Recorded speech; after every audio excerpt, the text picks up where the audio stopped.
हम सब जानते हैं कि दुनिया की आबादी लगातार बढ़ रही है और इतनी बड़ी आबादी के लिए खाना जुटाना, वो भी पौष्टिक खाना, ये आज के समय की सबसे बड़ी चुनौतियों में से एक है। तो सवाल ये उठता है कि इस चुनौती से हम निपटेंगे कैसे? इसमें साइंस, खासकर बायोलॉजिकल प्रिंसिपल्स, हमारी क्या मदद कर सकते हैं? आइए आज इसी के बारे में बात करते हैं और समझते हैं कि खाद्य उत्पादन को बढ़ाने के लिए आखिर क्या-क्या रणनीतियां अपनाई जा रही हैं। तो सवाल वही है, दुनिया की बढ़ती आबादी का पेट कैसे भरें? और देखिए, ये कोई किताबी सवाल नहीं है। ये हमारी फूड सिक्योरिटी, हमारे भविष्य से जुड़ा एक बहुत ही जरूरी मुद्दा है।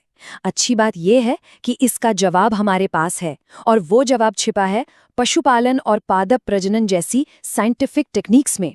ये तकनीकें न सिर्फ उत्पादन की मात्रा यानी क्वांटिटी, बल्कि उसकी गुणवत्ता यानी क्वालिटी, दोनों को बेहतर बनाती हैं।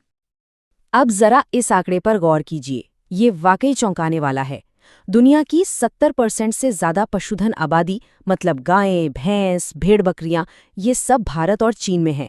लेकिन जब हम पूरी दुनिया के फार्म प्रोडक्ट्स में इनके योगदान को देखते हैं तो वो सिर्फ 25% है। सोचिए, 70% जानवर, लेकिन आउटपुट सिर्फ 25%।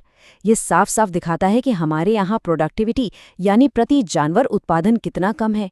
और इसी गैप को भरने के लिए हमें पारंपरिक तरीकों से आगे बढ़कर वैज्ञानिक तरीकों को अपनाना होगा।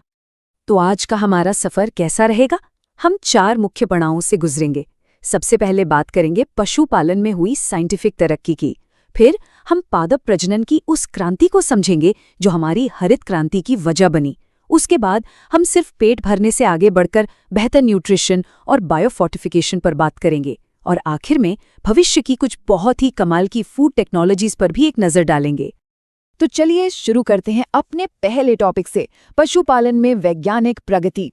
देखिए, पशुपालन का मतलब सिर्फ जानवर पालना नहीं होता।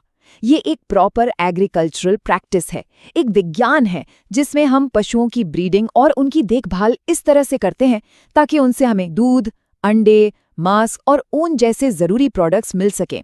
हमारा मकसद ये समझना है कि कैसे हम बेहतर मैनेजमेंट और ब्रीडिंग से इस फील्ड में प्रोडक्टिविटी बढ़ा सकते हैं।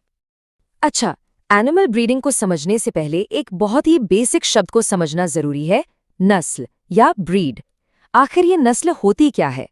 सीधी सी बात है, नस्ल जानवरों का एक ऐसा ग्रुप है जो वंश से जुड़े होते हैं और उनके लक्षण, जैसे कि उनकी बनावट, उनका आकार, उनका रंग रूप, ये सब काफी हद तक एक जैसे होते हैं। और याद रखिए, बेहतर प्रोडक्शन की तरफ पहला कदम हमेशा सही नस्ल को चुनना ही होता है।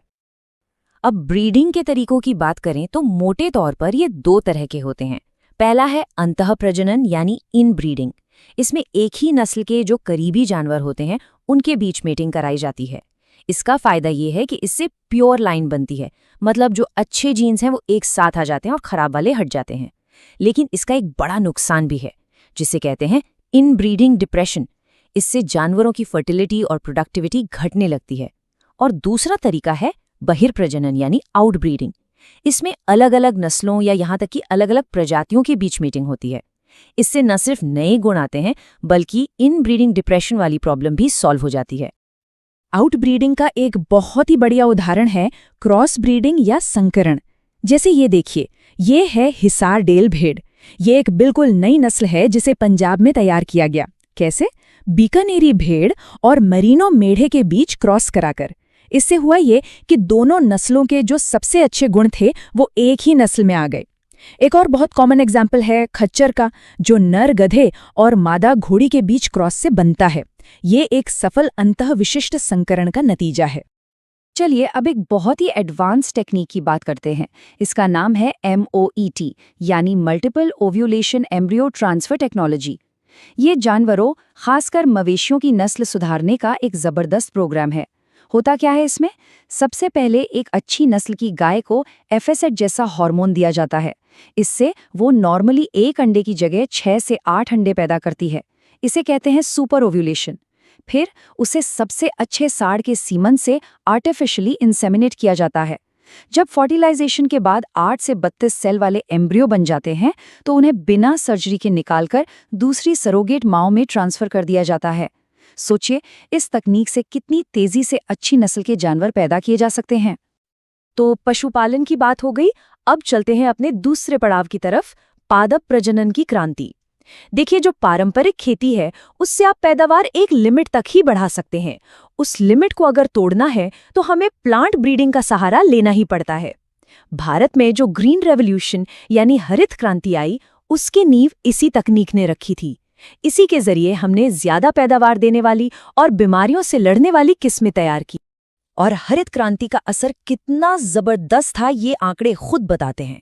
सोचिए, सिर्फ 40 सालों में 1960 से 2000 के बीच भारत में गेहूं का उत्पादन 11 मिलियन टन से बढ़कर सीधा 75 मिलियन टन हो गया। ये कोई छोटा मोटा उछाल नहीं था। इसी तरह धान का उत्पादन भी 35 मिलियन टन से बढ़कर लगभग 90 मिलियन टन तक पहुंच गया। और ये सब मुमकिन हो पाया Nobel prize winner Norman E Borlaug की बनाई गेहूं की सेमी ड्वार्फ वैरायटीज की वजह से और भारत में विकसित सोनालिका और कल्याण सोना जैसी किस्मों की वजह से। अच्छा, तो ये प्लांट ब्रीडिंग होती कैसे है? ये एक बहुत ही सिस्टमैटिक प्रोसेस है जिसके 5 मेन स्टेप्स हैं। पहला कदम है विभिन्नता का संग्रह, मतलब जितने भी तरह के पौधे हैं, उनकी जंगली किस्में हैं, उन सबकी जीन्स को इकट्ठा किया जाता है। फिर दूसरा स्टेप है इन सब में से सबसे अच्छे गुणों वाले पौधों को चुनना। तीसरा स्टेप है जो पौधे हमने चुने हैं उनके बीच क्रॉस हाइब्रिडाइजेशन कराना ताकि उनके अच्छे गुण एक ही पौधे में आ जाएं। चौथा स्टेप है जो नई पीढ़ी बनी है उसमें से सबसे बेस्ट पौधे को सिलेक्ट करना। और आखिर में इस नई किस्म की अच्छी तरह से टेस्टिंग होती है और फिर इसे किसानों के लिए जारी कर दिया जाता है। प्लांट ब्रीडिंग का एक और बहुत बड़ा मकसद है फसलों को बीमारियों से बचाना। इस टेबल में कुछ बहुत अच्छे उदाहरण दिए गए हैं, जैसे गेहूं की हिमगिरी वैरायटी जो लीफ और स्ट्राइप रस्ट जैसी बीमारी से लड़ सकती है, या फिर मस्टर्ड की पूसा स्वर्णिम जो व्हाइट रस्ट से बची रहती है, और भिंडी की परभानी क्रांति तो एक क्लासिक एग्जाम्पल है। इससे येलो मोज़ेक वायरस से बचाने के लिए इसकी एक जंगली प्रजाति से रेजिस्टेंस लिया गया था। सोचिए, जब ऐसी किस्में हमारे पास होंगी तो कीटनाशकों पर हमारी निर्भरता भी तो कम होगी। चलिए, अभी तक हमने बात की उत्पादन की मात्रा बढ़ाने की, यानी क्वांटिटी की, लेकिन अब कहानी में एक नया मोड़ आता है, क्वालिटी का। दुनिया में करोड़ों लोग हैं जो छिपी भूख या हिडन हंगर का शिकार हैं। इसका मतलब क्या है? इसका मतलब ये है कि उन्हें पेट भरने के लिए खाना तो मिल रहा है, लेकिन उस खाने में जरूरी विटामिन्स, मिनरल्स और प्रोटीन नहीं है। और इस बहुत बड़ी समस्या का एक साइंटिफिक समाधान है, जैव पुष्टिकरण। तो आखिर ये जैव पुष्टिकरण या बायोफोर्टिफिकेशन है क्या?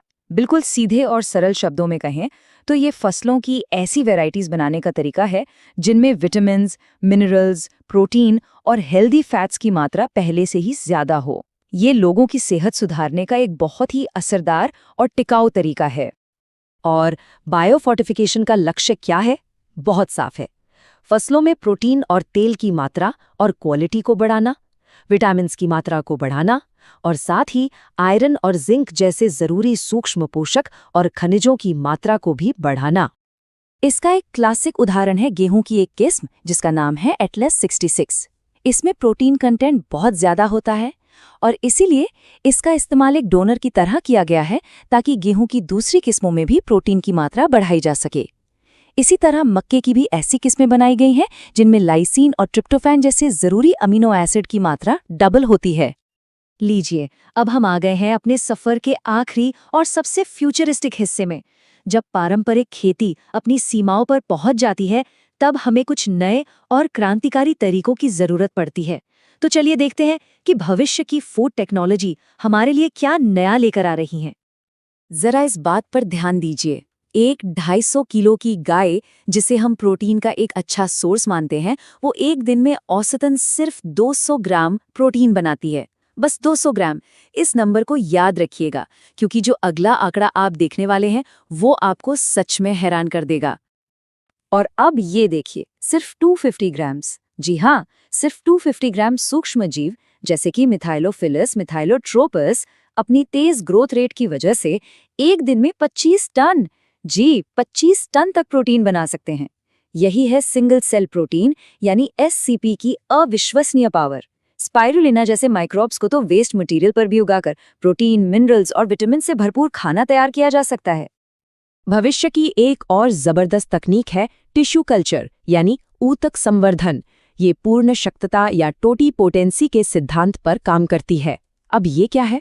इसका मतलब है कि पौधे की एक अकेली कोशिका में ये सुपर पावर होती है कि वो एक पूरे पौधे को जन्म दे सकती है, और इसी सिद्धांत का इस्तेमाल करके पौधे के एक छोटे से हिस्से से हजारों पौधे तैयार करने की जो विधि है उसे कहते हैं सूक्ष्म प्रवर्धन। टिश्यू कल्चर का एक और बहुत ही दिलचस्प इस्तेमाल है कायिक संकरण यानी सोमैटिक हाइब्रिडाइजेशन। इसमें क्या करते हैं कि दो अलग अलग पौधों की कोशिकाओं की बाहरी दीवार यानी सेल वॉल को हटाकर उनके प्रोटोप्लास्ट को आपस में फ्यूज कर दिया जाता है। इसका एक बहुत मशहूर उदाहरण है पोमैटो, जिसे आलू और टमाटर के प्रोटोप्लास्ट को मिलाकर बनाया गया था। सोचिए, एक ऐसा पौधा जिसमें आलू और टमाटर दोनों के गुण हो। हालांकि ये कमर्शियली सफल नहीं हो पाया, लेकिन ये तकनीक हमें दिखाती है कि साइंस में संभावनाएं कितनी ज्यादा हैं, भले ही हर कोशिश पहली बार में कामयाब ना हो।